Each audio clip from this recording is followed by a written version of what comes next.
Hi guys, today we'll talk about inhibitors of renin-angiotensin system.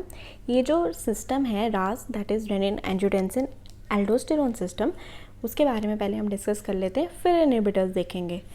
तो यहाँ पे देखो, सबसे पहले आता है हमारा एंजियोटेंसिनोजन। एंजियोटेंसिनोजन रेनिन की हेल्प से कन्वर्ट होगा एंजियोटेंसिन 1 में, और एंजियोटेंसिन कन्वर्टिंग एंजाइम जो कि ACE है उसकी मदद से कन्वर्ट होगा वो एंजियोटेंसिन 2 में। अब एंजियोटेंसिन 2 है वो अपना काम करेगा, जैसे कि एल्डोस्टेरॉन सिक्रीट करवाएगा, वेजोकॉन्स्ट्रिक्शन करवाएगा और उसके बाद ब्लड प्रेशर को इवेंचुअली बढ़ा देगा।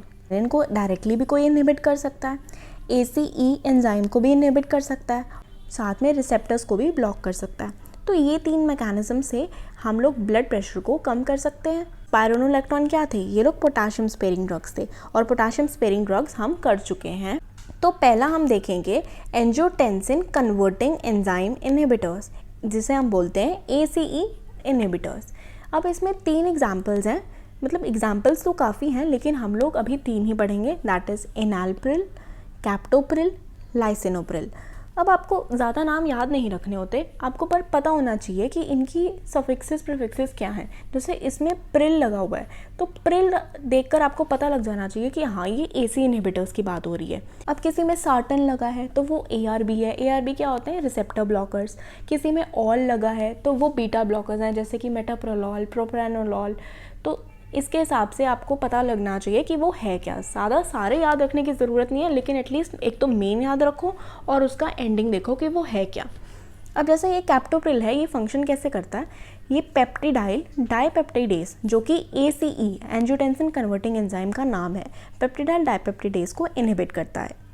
अब ये जो ACE है उसका एक तो काम है कि वो एंजियोटेंसिन को कन्वर्ट करेगा, दूसरा काम ये है कि वो ब्रेडिकाइनिन को इनएक्टिवेट करेगा। ब्रेडिकाइनिन भला कौन है? वो एक पोटेंट वेजोडाइलेटर है, वेजोडाइलेशन करता है, और साथ ही साथ उसने क्या करना है? परमिएबिलिटी इंक्रीज करनी है वेसल्स की। ये 2 काम। तीसरा वो क्या काम करता है? वो ब्रोंको कॉन्स्ट्रिक्शन, ब्रोंको एक वेसल नहीं है, वो वेसोडाइलेशन ही करवाता है, लेकिन ब्रोंक्यूल्स की कॉन्स्ट्रिक्शन करवाएगा और साथ में वो म्यूकस सिक्रीशन। तो ये कुछ काम होते हैं उसके, हमारे ब्रेडिकाइनिन के। जब हम लोग AC इनहिबिटर्स देते हैं तो ये जो ब्रेडिकाइनिन है इसकी अमाउंट बढ़ जाएगी, क्योंकि ये इनएक्टिवेट नहीं हो रहा। जब इसकी अमाउंट बढ़ जाएगी तो पहला हमने बोला कि इसकी परमिएबिलिटी ज़्यादा है। परमिएबिलिटी ज़्यादा होने की वजह से एडीमा हो जाएगा, लीकेज होगी, लीकेज होने की वजह से एंजियो एडीमा। नेक्स्ट हमने बोला कि ब्रोंकियो कॉन्स्ट्रिक्शन करता है, म्यूकस सिक्रीट करता है, इसकी वजह से ड्राई कफ होने के रिस्क बढ़ जाता है। तो ब्रेडिकाइनिन जब इंक्रीज होगा, इसका ADR ये है, ACE इनहिबिटर्स का क्या है ADR, कि ड्राई कफ होगा और एंजियोएडीमा होगा, दोनों किसकी वजह से? ब्रेडिकाइनिन के इंक्रीज की वजह से। सेकेंड जो काम हो रहा है, एल्डोस्टेरॉन नहीं बन पा रहा क्योंकि हमने AC इनहिबिटर्स दे दिया। AC इनहिबिटर्स जब हम देते हैं तो ये वाला स्टेप यहीं पे रुक जाता है, ये स्टेप ही नहीं होगा। ये स्टेप नहीं होगा तो एल्डोस्टेरॉन नहीं बनेगा। तो एल्डोस्टेरॉन का लेवल जो है बॉडी में कम हो जाता है। एल्डोस्टेरॉन क्या करता था? वो सोडियम की लेवल को रीअब्जॉर्ब करता था, इंक्रीज़ करता था रीअब्जॉर्ब करके। तो सोडियम का लेवल अब कम हो जाएगा और पोटेशियम का लेवल इंक्रीज हो जाएगा, हाइपरकैलेमिया हो सकता है। तो दैट इज़ पोटेशियम इंक्रीज हो गया, हाइपरकैलेमिया हो गया। नेक्स्ट जो है, जैसे कि कैप्टोप्रिल, ये जो एंजियोटेंसिन कन्वर्टिंग एंजाइम है, ये टेरेटोजेनोसिटी कम करते हैं। तो टेरेटोजेनोसिटी मतलब कि वो कॉन्ट्राइंडिकेटेड होंगे प्रेगनेंसी में। क्यों? क्योंकि ये रीनल एजेनेसिस मतलब किडनी के ऊपर इफेक्ट करते हैं और सीवियस डिफेक्ट्स करते हैं कार्डियोवैस्कुलर सिस्टम में। कहाँ पे? किस में? फीटस के किडनी और सीवियस में डिफेक्ट्स करते हैं, इसीलिए ये लोग कॉन्ट्राइंडिकेटेड हैं प्रेगनेंसी में। Then it is postural hypotension. Obvious सी बात है, वेजोडाइलेटर है, तो वेजोडाइलेटर का एक्शन क्या होता है? Postural hypotension. कैसे? वेन्स जो हैं वो कॉन्स्ट्रिक्ट नहीं करेंगे, जब हम खड़े होंगे तो कॉन्स्ट्रिक्ट नहीं करेंगे तो ऊपर ब्लड नहीं आएगा, तो उसकी वजह से हाइपोटेंशन डेवलप हो जाएगी, orthostatic hypotension.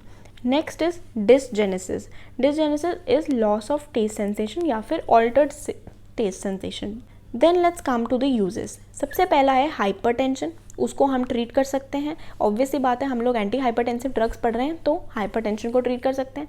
Next is emergency condition जो हाइपरटेंशन में होती है, और है कि हम डिक्रीज़ कर सकते हैं प्रोटीन यूरिया को। प्रोटीन यूरिया कैसे डिक्रीज़ होता है ये नहीं समझ आया होगा, है ना? ये पढ़ते हैं। तो एंजियोटेंसिन जब था उसने क्या करना था, इफरेंट आर्टेरियोल्स की कॉन्स्ट्रिक्शन करनी थी, राइट। अब इफरेंट आर्टेरियोल्स की कॉन्स्ट्रिक्शन नहीं होगी क्योंकि एंजियोटेंसिन 2 नहीं है, तो अब क्या होगा, उनकी डायलेशन होगी, राइट। पहला केस ये है, दूसरा केस ये है, मतलब जब हमारे पास नॉर्मल फिजियोलॉजी हो रही थी, ब्लड आया तो ये इफरेंट आर्टेरियोल्स जो थे वो कॉन्स्ट्रिक्टेड थे। जब इफरेंट आर्टेरियोल्स कॉन्स्ट्रिक्टेड होंगे तो यहाँ पे ज़्यादा ब्लड होगा क्योंकि निकल कम रहा है। यहाँ पे क्या होता है, ये जो इफरेंट है यहाँ पे डायलेशन हो गई है, तो अब जो ब्लड है वो ज़्यादा निकलेगा। अब जब यहाँ से ज़्यादा ब्लड निकल जाएगा तो यहाँ पे कम रहेगा। तो इस डायलेशन होने की वजह से क्या होता है कि जो अंदर का प्रेशर होता है, that is intra glomerular pressure, वो डिक्रीज़ हो जाता है। अब जब वो डिक्रीज़ होगा तो GFR भी कम हो जाएगा। जब GFR कम हो गया, ऑब्वियस सी बात है, तो फिर यहाँ पे जो भी चीज़ें निकल के जा रही थी नीचे ल्यूमेन में वो कम हो जाएंगी। तो उसमें सबसे पहला जो आता है दैट इज़ प्रोटीन, प्रोटीन्स कम जाएंगे। तो जब किसी में प्रोटीन यूरिया की प्रॉब्लम होती है तो वो उसको ट्रीट करने के लिए हम ये यूज़ कर सकते हैं, क्योंकि प्रोटीन्स अब यूरिन में नहीं जाएंगे तो लेस कर देगा ये प्रोटीन यूरिया को। सेकेंड जो चीज़ करेगा, अब कुछ भी नहीं निकलेगा, अगर यूरिया भी नहीं निकलेगा, ऑब्वियस सी बात है, सिर्फ प्रोटीन को थोड़ी ये नहीं जाने दे रहा, साथ ही साथ वो नाइट्रोजनस कंपाउंड जैसे कि यूरिया है उसको भी रोक लेगा, तो हमारी बॉडी में उसका भी लेवल बढ़ जाएगा। ये जो यूरिया लिखा है और नाइट्रोजनस कंपाउंड का लेवल भी इंक्रीज हो जाएगा, तो that will cause azotaemia. Azo मतलब नाइट्रोजन और ईमिया मतलब ब्लड, तो नाइट्रोजन का लेवल बढ़ जाएगा ब्लड के अंदर, जो कि सीरियस कंडीशन होती है। तो ये प्रोटीन यूरिया डिक्रीज़ कर देगी, इसीलिए जो डायबिटिक नेफ्रोपैथी है जिसके अंदर माइक्रोएल्ब्यूमिनिया हो जाता है उसमें हम ये यूज़ कर सकते हैं। नेक्स्ट है मायोकार्डियल इन्फाक्शन। अब कार्डियक में क्या प्रॉब्लम आती है कि ये जो एल्डोस्टेरॉन का लेवल है और ये जो एंजियोटेंसिन का लेवल है, ये लोग क्या करते हैं, ये हमारे हार्ट के अंदर स्ट्रक्चरल चेंजेस लाते हैं, उनकी हाइपरट्रॉफी करवाते हैं।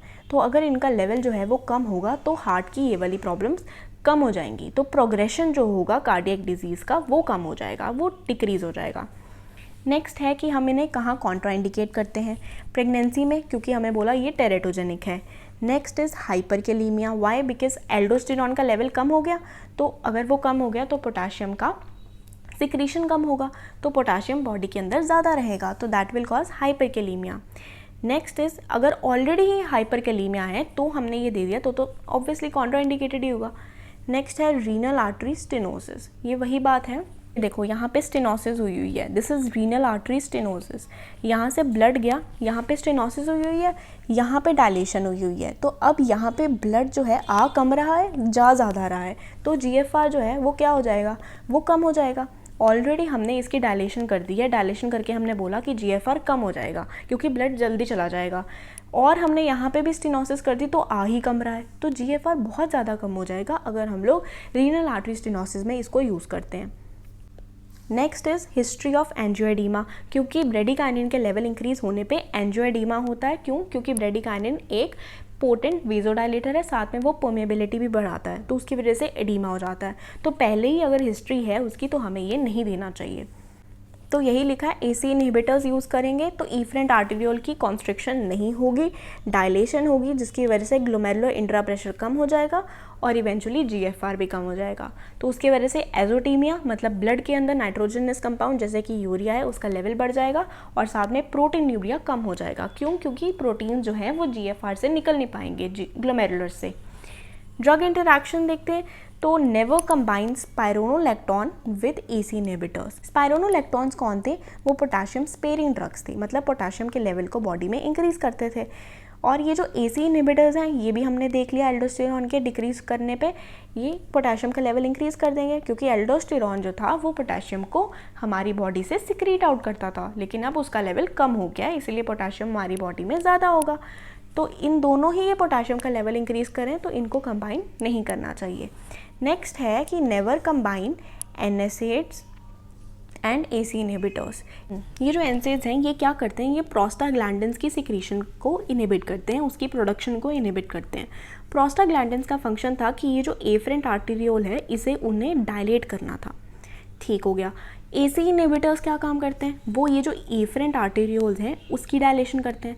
जब प्रोस्टाग्लैंडिन्स जो हैं वो इनहिबिट होंगे, वो अगर इनहिबिट होंगे तो ये जो एफरेंट आर्टेरियोल है ये कॉन्स्ट्रिक्ट हो जाएगी। अब ये कॉन्स्ट्रिक्ट हो गई है और AC इनहिबिटर करने के बाद यूज़ ये डायलेट हो गई है। वही सेम केस हो गया रीनल आर्टरी स्टेनोसिस का कि कॉन्स्ट्रिक्शन हो रही है तो यहाँ से ब्लड भी कम जा रहा है और यहाँ से निकल ज़्यादा रहा है, तो यहाँ पे GFR अल्टीमेटली क्या हो जाएगा, कम। रास्ता जो आने का था वो कम है, जाने का था वो ज़्यादा है, तो यहाँ पे सिक्रीशन होनी थी वो कम हो गई, तो GFR विल बी डिक्रीज। तो दोनों GFR डिक्रीज करते हैं तो हम ये यूज़ नहीं कर सकते साथ में। Next is angiotensin receptor blocker, जिसे हम ARBs बोलते हैं। रिसेप्टर ब्लॉकर्स में आते हैं कैंडेसार्टिन, लोसार्टिन, बेलसार्टिन। ये हमने बोला ना सार्टिन, तो वो आपको सार्टिन देख के क्या पता लगना चाहिए कि एंजियोटेंसिन रिसेप्टर ब्लॉकर्स हैं। इसका एक फंक्शनल यूज़ है कि वालसार्टन को अगर हम सैक्यूबिट्रिल के साथ हम लोग कंबाइन करते हैं तो वो बन जाता है ARNI, that is angiotensin receptor blocker neprilysin inhibitor. ये जो सैक्यूबिट्रिल है ये एक नेप्रिलाइसिन इनहिबिटर है। ये जो दोनों का कॉम्बिनेशन है ये CHF में यूज़ होता है। CHF क्या है, congestive heart failure, chronic congestive heart failure में ये यूज़फुल होता है, उसमें मॉर्टेलिटी को कम कर देता है। It is also contraindicated in pregnancy. तो ARB इनहिबिट हो रहा है, यहाँ पे ARB ब्लॉकर्स हैं। AC इनहिबिटर्स तो नहीं है, AC तो अपना काम कर ही रहा है, तो AC काम करेगा तो दैट मीन्स कि ब्रेडिकाइनिन जो है वो इनएक्टिवेट हो रहा है, तो इसमें ब्रेडिकाइनिन का लेवल जो है वो इंक्रीज़ नहीं होगा। अगर ब्रेडिकाइनिन का लेवल इंक्रीज़ नहीं होगा तो उसके जो कंडीशंस थे जैसे कि ड्राई कफ होना, एंजियोएडिमा होना, क्यों होते थे ये, क्योंकि ब्रेडिकाइनिन एक तो ब्रोंको कंस्ट्रिक्शन करवाता था, दूसरा वो एडिमा मतलब परमेबिलिटी इंक्रीज होती करवाता था, इसीलिए एडिमा करवाता था। लेकिन इस केस में ब्रेडिकाइनिन एक्यूमुलेट नहीं है तो ये वाले फीचर्स नहीं आएंगे। बाकी सारे ADR सेम ही AC इनहिबिटर्स के आएंगे क्योंकि इन लोगों ने सेम ही काम करना है अल्टीमेटली, तो ये बाकी सेम है, बस ये दो नहीं होंगे। नेक्स्ट जो है हमारा that is direct renin inhibitors, जो कि सीधा डायरेक्ट रेनिन पे ही अफेक्ट करते हैं। सबसे पहले इसमें है एलिस्कायरिन, एनलकायरिन, रेमिकायरिन। इसमें मेन सबसे इंपॉर्टेंट कौन है, एलिस्कायरिन।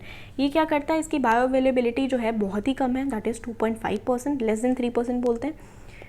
देन अगर फैटी फूड खा लें तो इसकी एब्जॉर्प्शन जो है वो और कम हो जाती है। It is also contraindicated in pregnancy. हमने देखा सारी कॉन्ट्राइंडिकेटेड है, क्यों, क्योंकि ये फीटस को डैमेज कर सकती हैं। तो ये हमने देखे इनहिबिटर्स रेनिन एंजियोटेंसिन सिस्टम के। क्यों हम इनको इनहिबिट करते हैं, क्योंकि ये इवेंचुअली ब्लड प्रेशर को बढ़ा देते हैं वेजोकंस्ट्रिक्शन करके, एल्डोस्टेरॉन से सोडियम और वाटर की रिटेंशन करके, तो ये सब फीचर्स करके वो ब्लड प्रेशर को बढ़ा देते हैं, इसीलिए हम इन्हें इनहिबिट करते हैं जगह जगह पर। So yeah, this was all about it. If you have any query you can ask, and if you like the video please subscribe. Thank you.